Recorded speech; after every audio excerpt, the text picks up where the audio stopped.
আমরা এখন আসছি কোথায় এটা ভাইয়া? নাটিয়াবাড়ি ঘাট পোর্ট এরিয়া।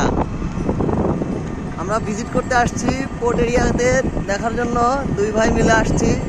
এখন আপনাদেরকে ঘুরে ঘুরে দেখাবো আমাদের পাবনা জেলার ঐতিহ্যবাহী নাটিয়াবাড়ি ঘাট পোর্ট এরিয়া। তারপর কিছু বলো ভাইয়া। আমাদের এখানে ঐতিহ্যবাহী ঘাট, আমাদের এখান থেকে উত্তরবঙ্গে সারা বাংলাদেশে এখান থেকে সিমেন্ট, পাথর, কয়লা আমাদের এখান থেকে রপ্তানি হয়, গম, আরও আদার্স অন্য অন্য অনেক কিছুই। আপনারা দেখতেছেন আমাদের এলাকায়, আপনারা অনেক সুন্দর জায়গা, আপনারা আসতে চাইলে। বিশেষ করে ভাইয়া এখানে তো চর জেগে গেছে, সেই ক্ষেত্রে করণীয় কি?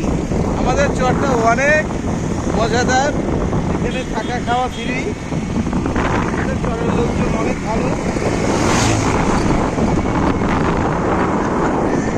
আপনাদের এখানে এসে আমরা অনেক, আমাদের এখানকার রসমালাই ঘি হ্যাঁ যদি কেউ খেতে চান অবশ্যই চলে আসবেন।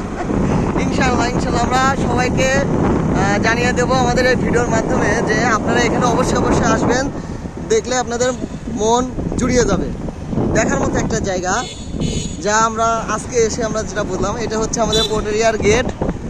আর এখানে আসলে দেখতে পারবেন আরও বিভিন্ন অনেক কিছু দেখতে পারবেন, যা দেখলে মন জুড়িয়ে যাবে। এখানে আছে মেরিন একাডেমি, হ্যাঁ সামনে রয়েছে আবার মেরিন একাডেমি। তারপর আরও অনেক কিছুই আছে যা আমরা এখনো ভিডিওতে তুলে ধরতে পারিনি। এখন এখানে আছে হরিরামপুর না হরিনাথপুর, হ্যাঁ।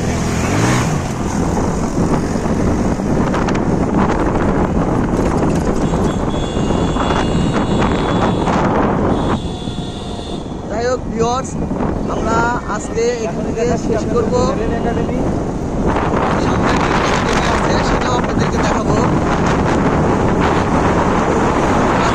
ভিডিওটা দেখবেন, সামনে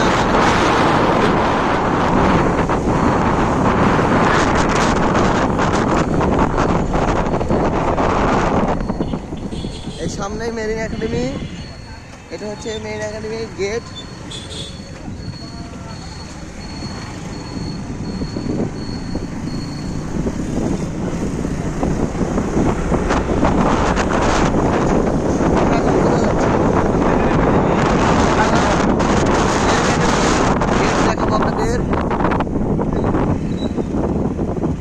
মেরিন একাডেমিতে আসলে আপনারা দেখতে পাবেন কক্সবাজারের সমুদ্র সৈকতের যে ঝাউ গাছগুলো আছে সেগুলো দেখতে পাবেন।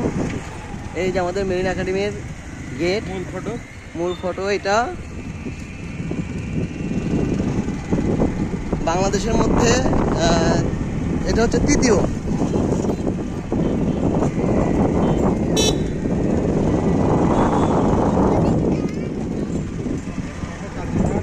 এখন আমরা এটা পরিদর্শন করার শেষ আমাদের। এখন আমরা চলে যাবো হচ্ছে কাজিরহাটের দিকে।